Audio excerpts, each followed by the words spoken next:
it's Kaz here from Everyday Property Investing with another property news update for you. Well, as you can see, I'm out here. I'm on the lovely Sunshine Coast, and this is a view of the front of my house. Now, you may notice it's raining.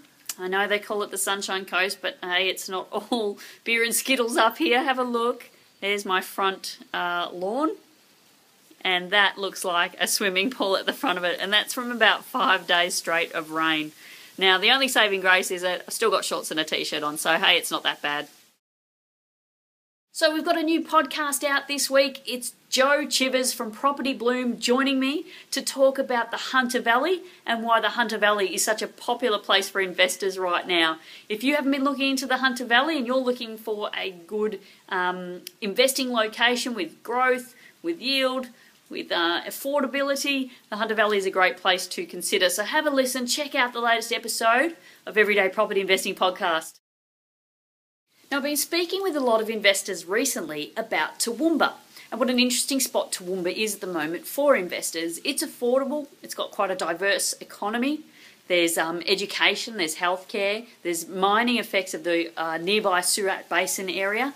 It's a very desirable place for families to live because it is so affordable and it has got all of the facilities and services of a big city. I mean, after all, it's not really a small country town with over 140,000 people living in Toowoomba. Now, it is a really affordable and great location for investors to have a look at because of those facilities, obviously, and services, and because the yields are around about 5 to 6%. Housing affordability is fantastic there. Medians for most suburbs are around about the mid sort of 2s. There are a few up in the mid 3s like your East Toowoomba and such.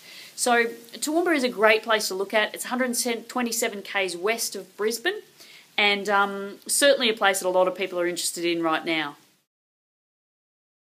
Now, I've got a bit of a question for you.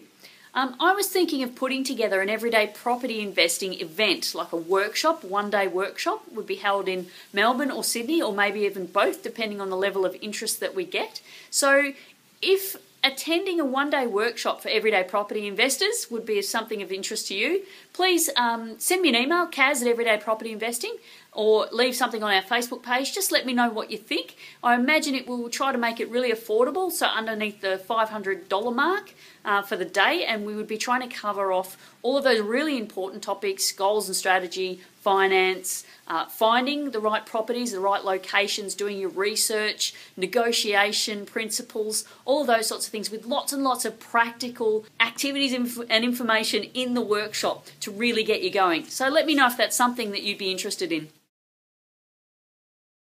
Now, last up, I'll leave you with a quick tip before I get inside out of this rain.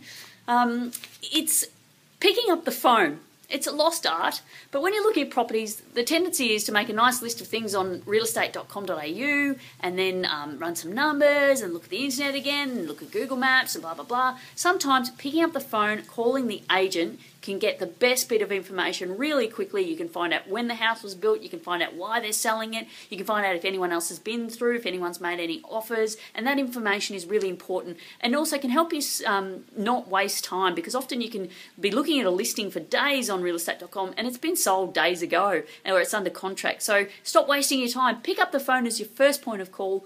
Get the important questions answered first and then move on to your rest of your desktop research. It'll save you a lot of time. Well, thanks very much for listening to this Everyday Property News Update. I hope you've enjoyed it. If you've got questions you'd like answered or areas you'd like me to research and talk about on the news, then don't hesitate to send me an email, kaz@everydaypropertyinvesting.com, and I'll do my best to help you out. And from the lovely and rainy Sunshine Coast, we'll see you next time. Bye.